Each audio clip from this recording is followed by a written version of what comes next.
नमस्कार। राज्य शिक्षा शोध एवं प्रशिक्षण परिषद बिहार पटना में आप सभी का स्वागत है। प्यारे बच्चों, आज हम लोग वर्ग 4 में चल रहे हैं और आपके पर्यावरण और हम पाठ्य पुस्तक से पाठ 22 को देखेंगे, अजय जब गांव लौटे। बच्चों, ये कहानी है अजय की, और अजय जो हैं वो काफ़ी दिनों से गांव के बाहर काम करने के लिए, पढ़ने के लिए गए हुए थे और वो बाहर ही कार्य कर रहे हैं। तो अजय जब गांव लौटते हैं तो गांव में कौन कौन से बदलाव हुए हैं, क्या क्या विकास हुआ है, कौन कौन से सड़क बन गए, पुल बन गए, और अजय ने ये बदलाव देखा और महसूस किया और उसी को इस कहानी में बताया गया है। तो पहले गांव कैसा था और अब जब अजय वापस आ गए तो गांव कैसा है, इसके बारे में इस कहानी में आप लोग देखेंगे। तो चलिए आज हम लोग देखते हैं पाठ 22 में अजय जब गांव लौटे। बच्चों, कहानी यूँ शुरू हुई कि लगभग 30 वर्ष के बाद आज अजय अपने पैतृक गांव, पैतृक का अर्थ होता है पुश्तैनी या पिता के गांव, खुटकट लौटे हैं। खुटकट जगह का नाम है बच्चों। यह गांव जमुई जिला मुख्यालय से 22 किलोमीटर दूर है। इसी गांव में दादाजी के साथ उनका बचपन बीता। वे जब 12 वर्ष के थे तब पिताजी के साथ पढ़ाई करने के लिए बोकारो चले गए थे, यानी बहुत छोटे में ही वो इस गांव को छोड़कर चले गए थे। देखिए फिर आगे क्या हुआ। अजय अपने गांव आकर काफ़ी प्रसन्न और आश्चर्यचकित हैं। उनके समय में गांव की गलियां कच्ची थीं और घर मिट्टी एवं खपरैल के बने थे। कुछ लोग फूस की झोपड़ियां बनाकर भी रहते थे और शौचालय के लिए लोग नदी किनारे या खुले मैदानों, खेतों में जाते थे। बच्चों, वो जब अपने पूर्व के दिनों को याद कर रहे हैं तो वो सोच रहे हैं कि अब तो गांव बहुत बदल गया है, क्योंकि पहले क्या था, कच्चा सड़क है ना, कच्चे घर और शौचालय का भी अभाव था। तो इस तरह से वो जब आते हैं अपने गांव तो उन्हें बहुत सारी बदलाव महसूस हुए। तो देखिए फिर क्या हुआ। अजय की यादें ताज़ा होने लगीं। बाग, बगीचे, खेत, खलिहान याद आने लगे। समय तेजी से बदला। बाहर की तरह गांव के घर भी पक्की ईंटों से बन गए हैं। छत भी सीमेंट की है। रसोई घर बड़ा हो गया और घर में शौचालय भी है। कहने का अर्थ है कि अब अजय के गांव में बहुत सारे बदलाव हुए हैं, है ना। और जैसे जैसे समय बीतता गया सब कुछ बहुत अच्छा होता गया। जैसे सभी जो घर दिख रहे थे वो सब पक्की ईंटों के बने थे और छत सीमेंट के, यानी कि जो खपरैल के छत, फूस के छत या कच्चे छत थे वो सभी बदल गए थे। और रसोई घर भी बड़ा हो गया। और जहाँ शौचालय नहीं थी, आपने देखा अभी था कि अभी अजय याद कर रहे थे कि लोग नदी के किनारे या गाँव के जो खेत हैं, मैदान हैं, वहाँ जाते थे लोग शौचालय करने। तो अब घरों में शौचालय भी बन गए थे। मतलब ये बदलाव हुआ था और अजय इस बदलाव को महसूस कर रहे थे कि रसोई घर और बड़ा हो गया है और सभी घरों में शौचालय हो गए हैं। अब कोई बाहर नदी के किनारे या खेतों में, मैदानों में शौच करने नहीं जा रहा है और सड़कें जो हैं वो पक्की हो गई हैं। तो ये सब बदलाव अजय महसूस कर रहे थे और वो पुरानी बातों को भी, पुराने दिन को भी याद कर रहे थे कि जब वो गांव को छोड़ कर गए थे तो गांव कैसा था। और अभी जब वो वापस आए हैं इतने सालों के बाद, तब गांव कैसा है, क्योंकि बहुत सारे बच्चे पढ़ने के लिए, नौकरी के लिए घर से बाहर, गांव से बाहर चले जाते हैं ना, और बहुत दिनों के बाद जब वो गांव में आते हैं तो गांव में अगर विकास हुआ है, बदलाव हुआ है, तो वो पुराने दिनों को याद करते हैं। अरे यहाँ तो बहुत बड़ा पेड़ था, नीम का पेड़ था, हम यहाँ खेलते थे, हम यहाँ विद्यालय जाते थे, तो ये बदलाव हो गए। होता है ना कभी कभी। तो देखिए फिर आगे क्या हुआ। आज अजय अपने गांव आकर सोच रहे हैं। क्या सोच रहे हैं? बांस से बनी चचरी पुल क्या अब भी है? वे अपने विद्यालय इसी चचरी पुल को पार कर जाते थे। हाँ, और गांव के लोगों ने बताया कि आज उसकी जगह पक्के पुल बन गए हैं। तो ये चचरी पुल क्या होता है बच्चों? देखिए, बांस की सहायता से बांस को खड़ा करके फिर उसके ऊपर बांस को एक दूसरे से बांध कर इस तरह से पुल बनाया जाता है। और ये अस्थाई होता है। ये बरसात के दिनों में या ज़्यादा पुराना होने पर टूटने का भी डर बना रहता है। तो बड़े नाले हों या पतली छोटी नदियाँ हों, तो उनके ऊपर उनको पार करने के लिए इस तरह के पुल, बांस से बने पुल बनाए जाते हैं, जिसको गांव की भाषा में चचरी पुल भी कहते हैं। ये अस्थाई है ना, ये तो मजबूत भी नहीं है। तो अजय को याद है कि इसी तरह के पुल को पार करके वो अपने विद्यालय पढ़ने जाते थे। और जब उन्होंने सोचा कि क्या वो पुल है या क्या हुआ उस पुल का, चला जाए देखा जाए, तो लोगों ने बताया कि नहीं, उसकी जगह तो पक्के पुल बन गए हैं। यानी वो अस्थाई था, बार बार टूट जाता होगा, तो इसके जगह पे पक्के पुल हमेशा के लिए बना दिए गए कि लोगों को परेशानी का सामना ना करना पड़े, बार बार वो टूटे नहीं। देखिए फिर क्या होता है। अजय पुल पार कर बाजार जाने वाली मुख्य सड़क पर आए। उन्होंने देखा 1.5 किलोमीटर के बीच बाग बगीचे की जगह अब ईंट के चिमनी भट्ठे खुल गए हैं। कच्ची ईंटें बनाई जा रही हैं। 8-10 चिमनियों से काला धुआं लगातार निकल रहा है। चिमनी के आसपास एवं सड़क पर चिमनी से निकली धूल, धुआं और राख उड़ रहे थे। ट्रैक्टर के टेलर से खुले में ही मिट्टी, रेत, ईंटों को ढोया जा रहा था। सड़क पर चलना कठिन हो गया था। उन्होंने अपने नाक और मुंह पर रुमाल रख लिया और बाजार की ओर चल दिए। बच्चों, ये जो आप देख रहे हैं चित्र में, क्या ऐसे ईंट की जो चिमनी होती है आपके गांव में भी है? और आपने क्या देखा है ईंट बनते हुए और ईंट को पकाते हुए? तो जब वो ईंट को पकाया जाता है तो ऐसे ही काला धुआं निकलता रहता है। तो पहले अजय के गांव में यहाँ पे बाग बगीचा था, लेकिन अब क्या हो गया है? बाग बगीचे की जगह ईंट और चिमनी के भट्ठे खुल गए हैं। तो जहाँ ईंट को पकाया जाता है उसको क्या कहते हैं बच्चों? चिमनी भट्ठा, है ना। और यहाँ की मिट्टी से कच्ची ईंटें बनाई जा रही थी।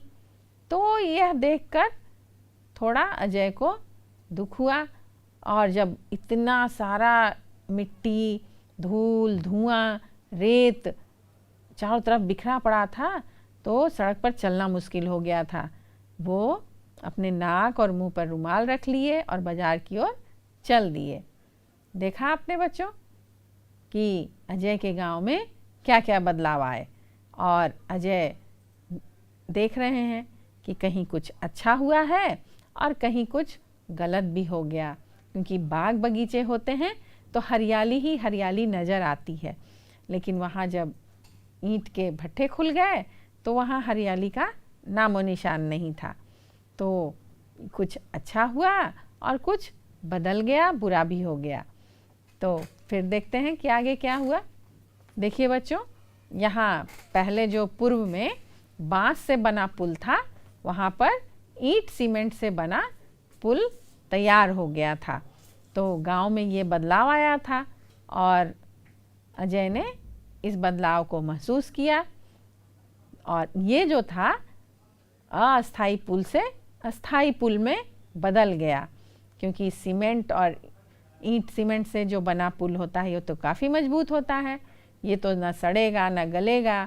लेकिन बांस से बना हुआ पुल कुछ दिनों के बाद सड़ गल जाता है और वो टूट भी जाता है और ज़्यादा बड़े वाहन उससे पार नहीं कर पाएंगे, है ना। ये जो चचरी का बांस का बना पुल है बच्चों, इससे सिर्फ पैदल ही पुल को पार किया जा सकता है, इस पर वाहन या बड़े वाहन का पार करना मुश्किल है। तो जब सीमेंट ईंट से पुल बन गया तो उस पर तो बड़े बड़े वाहन भी जा सकते हैं और आवागमन आसान हो सकता है ना। तो इसलिए ईंट और सीमेंट से पुल बनाकर यहाँ की यातायात व्यवस्था और अच्छी की गई, तो ये बदलाव आया। चलिए, आपके पाठ्य पुस्तक में कुछ और चित्र दिए गए हैं और कुछ और पुल के बारे में बात की गई है, हम लोग उसे भी देखते हैं। बच्चों, ये है हावड़ा ब्रिज। हावड़ा ब्रिज कहाँ है बच्चों? ये कोलकाता में है। तो हावड़ा ब्रिज कोलकाता का प्रसिद्ध लैंडमार्क है, यानी कि ये इसकी पहचान है ना। यह हुगली नदी पर बना एक विशाल स्टील ब्रिज है। इसे रविंद्र सेतु के नाम से भी जाना जाता है और इसकी लंबाई लगभग 1500 फीट है। यह दुनिया के सबसे लंबे कैंटिलीवर पुलों में से एक है और हावड़ा ब्रिज प्रतिदिन 1 लाख से अधिक वाहन और अनगिनत पैदल यात्रियों के दैनिक यातायात का मुख्य जरिया बना हुआ है। इसके अद्वितीय सुंदरता ने इसे कोलकाता के प्रमुख पर्यटक स्थलों में से एक बना दिया है, यानी कि यहाँ की ये पहचान है। तो आप देख रहे हैं इस ब्रिज के बारे में, पुल के बारे में। चलिए हम और भी देखते हैं पुलों के बारे में। ये पटना का चिरैयाटार ओवर ब्रिज, इसके बारे में भी हम लोग थोड़ा जानते हैं बच्चों कि ये एक बहुत महत्वपूर्ण संरचना है जो पटना बिहार में स्थित है। यह ओवर ब्रिज रेलवे गुमटी पर बना है और यह शहर के विभिन्न हिस्सों को जोड़ता है। इसकी भी लंबाई 1500 फीट है और यह एक महत्वपूर्ण यातायात के माध्यम के रूप में काम करता है। और यह ओवर ब्रिज पटना के लोगों के लिए महत्वपूर्ण जरिया है जो शहर के विभिन्न हिस्सों में यातायात करते हैं, यानी कि आते जाते हैं। यह भी बहुत सुंदर है और इसके अद्वितीय सुंदरता ने इसे पटना के प्रमुख पर्यटक स्थलों में से एक बना दिया। मतलब लोग उसे देखने भी जाते हैं क्योंकि ये केबल से, यानी कि एक विशेष प्रकार के केबल से, तार से ऐसा लगता है कि ये टंगा हुआ है, इसलिए ये देखने भी जाते हैं लोग। चलिए कुछ और पुलों के बारे में देखते हैं। ये है रज्जू मार्ग, यानी कि रोपवे। रस्सी पे ये जो आप छोटे छोटे केबिन देख रहे हैं, ये उस पे आते और जाते रहते हैं। ये कहाँ है बच्चों? ये है राजगीर में। तो राजगीर में स्थित एक प्रमुख धार्मिक तीर्थ स्थल है ना। ये बिहार में है और यह 5 पहाड़ियों से घिरी एक घाटी में स्थित है। राजगीर जो है 5 पहाड़ियों से घिरी घाटी में स्थित है और इसका इतिहास प्राचीन काल से ही बौद्ध, जैन, हिंदू और मुस्लिम तीर्थ के रूप में रहा है। यहाँ पे एक बौद्ध मंदिर भी है, विश्व शांति स्तूप, है ना। तो यह भारत के बिहार प्रदेश की राजधानी पटना से 100 किलोमीटर की दूरी पर स्थित है। तो राजगीर के प्रमुख पर्यटन स्थलों में वेणुवन, मनियार मठ, सीसा का पुल, वाइल्ड लाइफ सफारी और बौद्धिक अवशेष शामिल हैं। तो आप चित्र देख रहे हैं राजगीर के रज्जू मार्ग का, यानी कि रोपवे, क्योंकि ये भी एक मजबूत केबल के सहारे, ये जो आप केबिन देख रहे हैं बच्चों, इसे चलाया जाता है। लोग इस पार से उस पार जाते हैं। आइए देखते हैं अगले पुल को। गंगा नदी पर बना महात्मा गांधी सेतु। बच्चों, ये जो है ये पटना में स्थित है, बिहार के पटना में। तो महात्मा गांधी सेतु बिहार के पटना शहर में स्थित गंगा नदी पर बना 4 लेन का पुल है। इसकी लंबाई लगभग 5750 मीटर है और जिससे यह एक दुनिया का सबसे लंबा एक ही नदी पर बना सड़क पुल है। इसका निर्माण वर्ष 1980 के दौरान बिहार सरकार के द्वारा करवाया गया था और तत्कालीन प्रधानमंत्री श्रीमती इंदिरा गांधी द्वारा मई 1982 में इसका उद्घाटन किया गया था।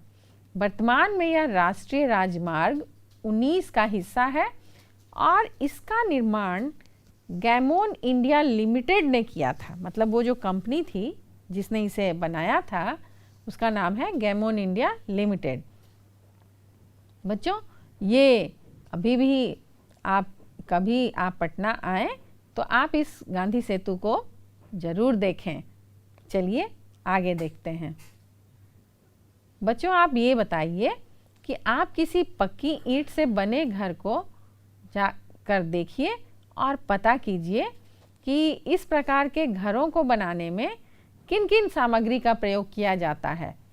क्या आप जानते हैं कि जो ईंट सीमेंट के जो घर बने होते हैं तो क्या सिर्फ ईंट सीमेंट लगते हैं या उसमें और भी कुछ सामानों का प्रयोग होता है? तो आप कहीं घर बनते हुए देखते हैं तो जाइए, जाकर देखिए और पता भी लगाइए, क्योंकि जब हम लोगों ने देखा तो देखा कि वहाँ तो ईंट और सीमेंट के अलावा और भी बहुत सारे सामग्री की ज़रूरत होती है। तो वो कौन कौन सी सामग्री होती है, देखिए आगे देखते हैं। बच्चों, जब आप देखते हैं कि घर बनाने के लिए कौन कौन सी सामान की ज़रूरत होती है तो उन सामानों के चित्र आपको यहाँ देखने को मिल रहे हैं। और आप देखिए कि सीमेंट, ईंट, छड़, लकड़ी, पाइप, फिटिंग और पानी, सबसे महत्वपूर्ण पानी भी है, और टाइल्स है, रेत है, एस्बेस्टस है। देखिए बहुत सारी चीज़ें हैं जो घर बनाने के लिए ज़रूरी होती हैं, गिट्टी है ना। तो इस तरह से इन सभी चीज़ों का प्रयोग किया जाता है। ऐसा नहीं है कि सिर्फ ईंट और सीमेंट से ही घर बन जाएगा, है कि नहीं। बहुत सारी चीज़ों की ज़रूरत होती है। उसके बाद एक कुशल कारीगर की भी ज़रूरत होती है, और मज़दूर, कारीगर, इंजीनियर, ये सारे लोग सब मिलकर और सारे सामानों का प्रयोग करके घर बनाते हैं। चलिए आगे देखते हैं। बच्चों, आप ये बताइए कि क्या घर में शौचालय है या किस प्रकार काम करता है? क्या आप बता सकते हैं कि अब जो घरों में शौचालय बन रहे हैं वो किस प्रकार काम करता है? जो शौचालय में जो गंदगी जाती है उसका क्या होता है? क्या आप बता सकते हैं? क्या आपने देखा है? तो आप बताइए, उसे सीमित शब्दों में आप लिखकर भी बता सकते हैं। चलिए हम लोग आगे देखते हैं। तो हाँ, घर में शौचालय तो होता ही है। अब ज़्यादातर घरों में शौचालय बन रहा है। अब बाहर लोग शौच करने नहीं जाते हैं। और आपने देखा होगा कि शौचालय के बगल में एक गड्ढा भी खोदा जाता है और पाइप के द्वारा गंदा पानी और जो बेकार उत्सर्जित पदार्थ होता है उसको उस गड्ढे में पाइप के द्वारा भेजा जाता है। बाद में वह मिट्टी में रूपांतरित हो जाता है और इस तरह से जो बाहरी गंदगी है वो गड्ढे में इकट्ठा होता रहता है और उसके बाद वो बाद में मिट्टी में बदल जाता है। तो इस तरह से ये शौचालय काम करता है। चलिए आगे देखते हैं। बच्चों, ये एक बहुत महत्वपूर्ण बात है कि शौचालय की सफाई कौन करता है। अगर शौचालय घर में है तो कौन करेगा, और अगर सार्वजनिक है तो वो कौन करता है, या विद्यालय में है तो वो कौन सफाई करता है? क्या आप बता सकते हैं? आपने ज़रूर देखा होगा। तो इसका उत्तर आप सोचकर समझकर लिख सकते हैं। बताइए इसका उत्तर क्या होगा। बच्चों, जो घरों के शौचालय होते हैं तो इसकी सफाई घर के ही कोई सदस्य जब आवश्यकता पड़ती है तो कर लेते हैं, लेकिन जो सार्वजनिक शौचालय होते हैं जहाँ बहुत सारे लोग जाते हैं तो उसके लिए सफाई कर्मचारी होते हैं, वो सफाई करते हैं। और विद्यालय में भी आपने देखा होगा कि सफाई कर्मचारी आते हैं और साप्ताहिक रूप से या 2 दिन 3 दिन 4 दिन पे आकर सफाई करके जाते हैं। तो शौचालय जो है बच्चों वो हमेशा साफ रखना चाहिए, क्योंकि ये जो है हमारे आसपास के परिवेश को भी साफ रखता है। लोग बाहर में खुले में शौच नहीं करें, इसके लिए शौचालय बनाया जाता है। और इसका साफ सुथरा होना भी बहुत आवश्यक है, क्योंकि अगर शौचालय गंदा होगा तो कई सारी बीमारियां पनप सकती हैं और उसके द्वारा लोग भी बीमार पड़ जाते हैं, है ना। तो शौचालय हमेशा साफ सुथरा रखना चाहिए। शौचालय का प्रयोग करने के पहले और शौचालय का प्रयोग करने के बाद पानी ज़रूर डालना चाहिए। ये अच्छी आदतों में इसको शामिल कीजिए बच्चों। चलिए हम अगले प्रश्न की तरफ चलते हैं। बच्चों, क्या आप जानते हैं कि खुले में शौच जाने से क्या क्या नुकसान होते हैं? बता सकते हैं आप कि खुले में शौच करना क्यों हानिकारक है? ये तो आपको जानकारी होनी ही चाहिए और इसीलिए हर जगह शौचालय की सुविधा बनाई गई है और शौचालय का प्रयोग करने के लिए प्रेरित किया जाता है कि खुले में शौच नहीं करना चाहिए। और जब खुले में शौच करते हैं तो किन किन परेशानियों का सामना करते हैं, देखिए। क्या आप जानते हैं? तो अब आप लिखिए, और नहीं तो आप देखिए कि इसका सही उत्तर क्या है। खुले में शौच करने से वातावरण खराब होता है, यानी कि बैक्टीरिया ज़्यादा फैल जाता है और हमें बीमारियां भी हो सकती है। क्योंकि आप चित्र में देख रहे हैं कि शौच पर जब मक्खियां बैठती हैं तो देखिए इस चित्र में उसके पैरों में वो गंदगी लग जाती है और मक्खियां जहाँ भी जाएंगी उस गंदगी को फैलाते रहेंगी और उसके बाद वो वहाँ पर बीमार कर देंगी सबको। तो इसीलिए खुले में शौच करने के लिए मना किया जाता है। बच्चों, आज आपने ये देखा कि अजय जब गांव लौटे तो उन्हें क्या क्या बदलाव महसूस हुए और क्या क्या विकास हुआ उनके गांव में। जहाँ लकड़ी के पुल थे, बांस के पुल थे, वहाँ पक्के पुल बन गए। और जब पुल की बात हुई तो हम लोगों ने हमारे देश में जहाँ सुंदर सुंदर जो पुल पाए जाते हैं और बनाए गए हैं, तो कोलकाता के हावड़ा ब्रिज, पटना का गांधी सेतु, इन सभी के बारे में भी हमने जाना। और राजगीर में एक बहुत ही रोमांचक जो रज्जू मार्ग है, रोपवे है, उसके बारे में भी हम लोगों ने देखा। साथ ही आपने ये भी देखा कि पुल जो है वो कच्चा पुल कमज़ोर होता है और लकड़ी का पुल कमज़ोर होता है, जो सीमेंट से बना पुल होता है वो मजबूत होता है। आपने ये भी देखा कि मकान बनाने के लिए कौन कौन सी सामग्री की ज़रूरत होती है ना। तो ये सारे आपके ज्ञान में बढ़ोतरी हुई। साथ ही आपने ये देखा बच्चों कि शौचालय का प्रयोग क्यों आवश्यक है, क्यों हमें साफ़ सुथरा रहना चाहिए, शौचालय को भी साफ़ सुथरा रखना चाहिए। इस तरह से आज हम लोगों ने अपने परिवेश के बारे में जाना, क्योंकि जब आप गांव जाते हैं, बहुत ज़्यादा दिनों के बाद जाते हैं, तो बहुत सारे बदलाव महसूस करते हैं। तो ये सारे जो बदलाव थे ये अजय ने भी महसूस किया। बच्चों, आज की कहानी अजय की कहानी थी। आप देखिए कि आपके गांव में क्या क्या बदलाव हो रहे हैं और कैसे कैसे विकास के कार्य हो रहे हैं। बच्चों, इस तरह के कामों को आप ध्यान से देखिए और इसके बारे में सूची भी बनाइए कि क्या आपके आसपास कोई पुल है, और पुल है तो कहाँ है, कितना मीटर लंबा है। इस तरह से आप उसके बारे में जानकारी इकट्ठी कर सकते हैं। बच्चों चलिए आगे देखते हैं कि हमें और भी कौन से अभ्यास कार्य करने हैं। तो पहले और आज के घरों में काफ़ी अंतर आ गया है। इन अंतर को अपने शिक्षक की मदद से लिखिए कि पहले के जो घर थे वो कैसे होते थे और आज जो घर हैं वो कैसे बन रहे हैं और उनमें कौन कौन सी सुविधाएं आपके घरों में आपको मिल रही हैं। तो ये आप लिख सकते हैं।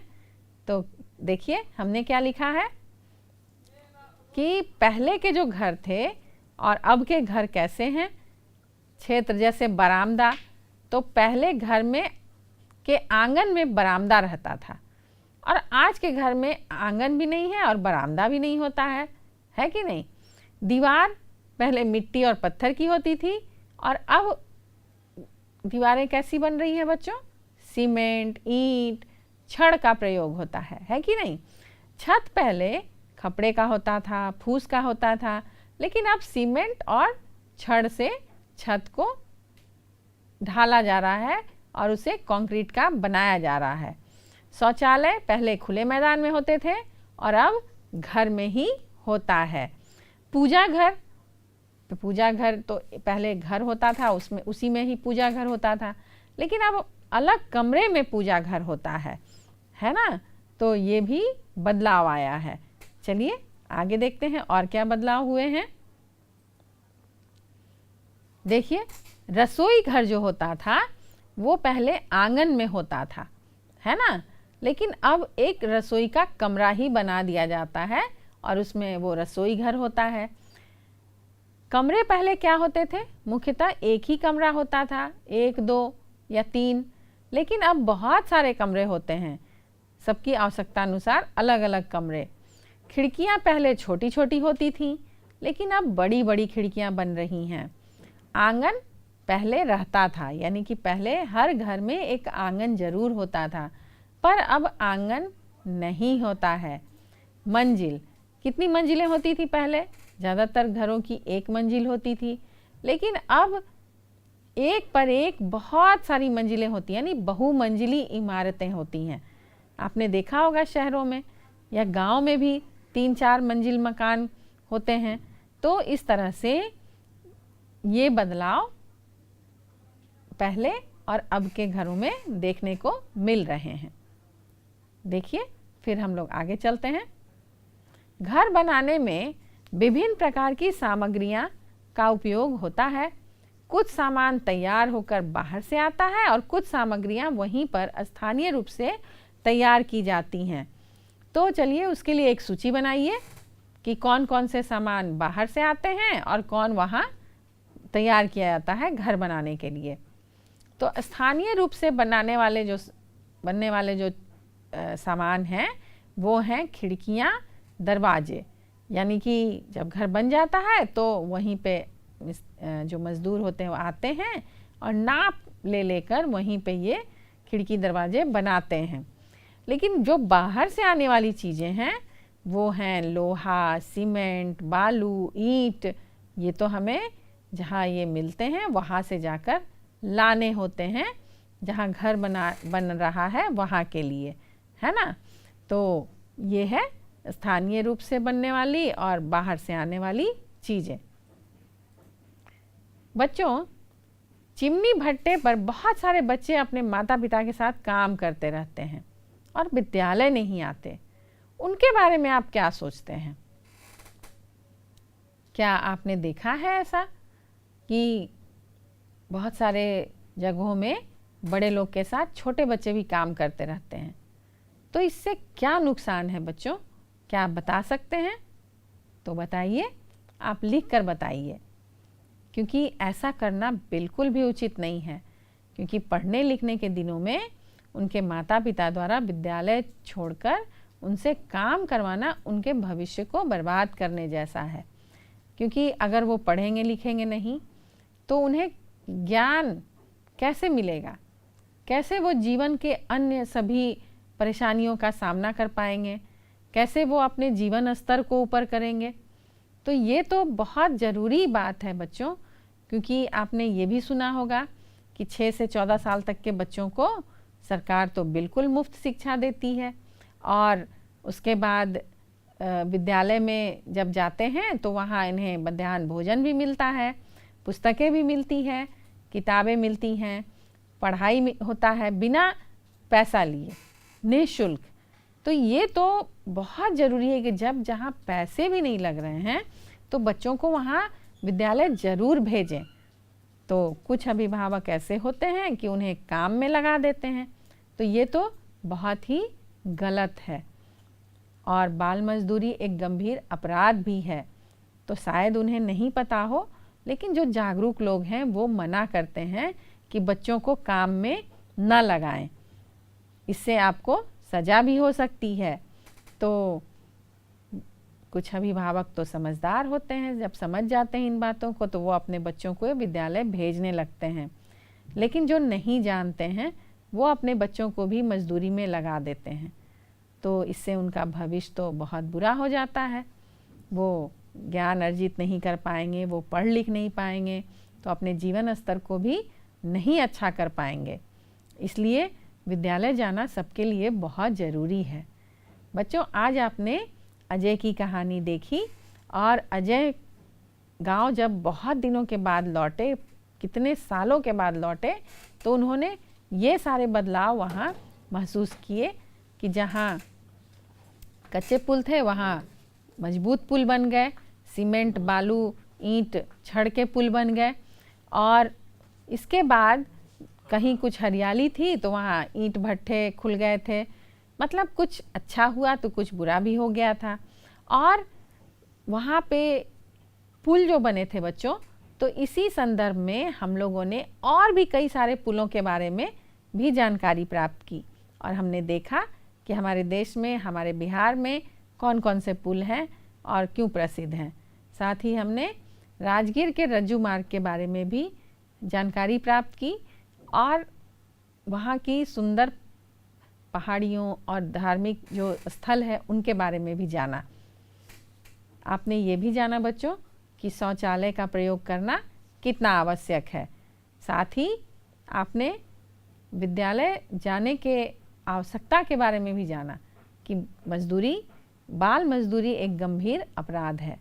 इन सभी जानकारी को आप ज़रूर अपने पाठ्यपुस्तक में लिखिए और इसे हमेशा ध्यान में रखिए। बच्चों, आज की कक्षा में इतना ही। हम लोग फिर मिलेंगे एक नए विषय के साथ और बहुत सारी जानकारियों के साथ। तब तक के लिए नमस्कार।